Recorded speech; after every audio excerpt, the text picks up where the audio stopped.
বাসায় অনেক সময় মাছ মাংস খেতে ভালো লাগে না, মুখের রুচিটা কমে যায়, তখন মুখের এই রুচির স্বাদ বাড়ানোর জন্য আপনারা চাইলে এই ভর্তাটি করে নিতে পারেন। এই ভর্তাটি খেতে দুর্দান্ত স্বাদের, খুবই ভালো লাগে। তো এই ভর্তা তৈরির ক্ষেত্রে আজকে আমি যে উপকরণগুলো নিয়েছি সেগুলো আপনাদের মাঝে শেয়ার করছি। এখানে পেঁয়াজ কুচি, রসুন কুচি ও কাঁচামরিচ ও শুকনা মরিচ, আর এখানে 2 পিস তেলাপিয়ার টুকরা, আর নিয়েছি ধনিয়া পাতা। তো একটি কড়াইতে আপনারা দেখতে পাচ্ছেন এখানে আমি দিয়ে দিলাম হলুদের গুঁড়া। এখানে আমি আগে তেলটা গরম করে রেখেছিলাম। আর এ পর্যায়ে দিয়ে দিচ্ছি তেলাপিয়া মাছের টুকরো। এই 2টো টুকরো আমি এখন ভেজে নেব।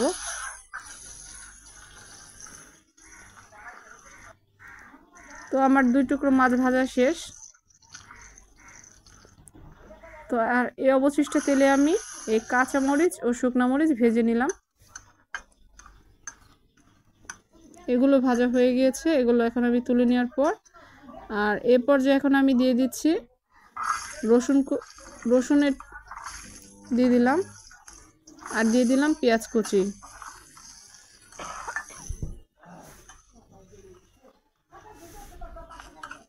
আর এগুলো ভাজা হয়ে গিয়েছে। আর এ পর্যায়ে এখন আমি এখানে দিয়ে দিচ্ছি ধনিয়া পাতা। এগুলোকে আমাদের এলাকায় বিলাতি ধনিয়া পাতা বলে, আপনাদের ওখানে কি বলে অবশ্যই কমেন্টস করে জানাবেন। আর দিয়ে দিচ্ছি কালো জিরা। কালো জিরা আমাদের অনেক শরীরের অনেক রোগের প্রতিকার করে থাকে। তো আপনারা ভর্তা তৈরির ক্ষেত্রে, এই মাছের ভর্তার ক্ষেত্রে আমি কালো জিরাটা ব্যবহার করলাম। এগুলো ভাজা হয়ে গিয়েছে, আর এখন এগুলো আমি তুলে নিব। আর এখানে আপনারা একটি ব্লেন্ডার দেখতে পাচ্ছেন। এই ব্লেন্ডারে আমি অবশিষ্ট যে উপকরণগুলো ছিল সবগুলো উপকরণ আমি এখন একসাথে এই ব্লেন্ডারে দিয়ে দিচ্ছি। কাঁচামরিচ, শুকনো মরিচ, মাছ, পেঁয়াজ ও রসুন ও ধনিয়া পাতা, কালো জিরা, সবগুলো উপকরণ এখন আমি ব্লেন্ড করে নিব। এটি খেতে দুর্দান্ত স্বাদের, 2 প্লেট ভাত মুহূর্তেই সাবার করে দিতে পারবেন। আর এটি একসাথে বানিয়ে কয়েকদিন সংরক্ষণ করেও রাখা যায়।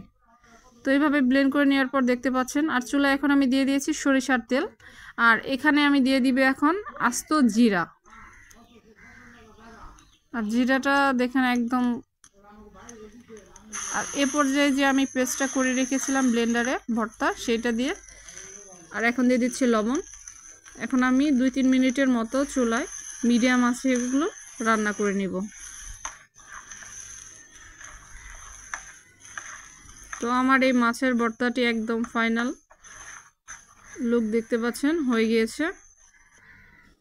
তো আশা করছি আমার এই মাছের ভর্তার রেসিপিটি আপনাদের ভালো লাগবে।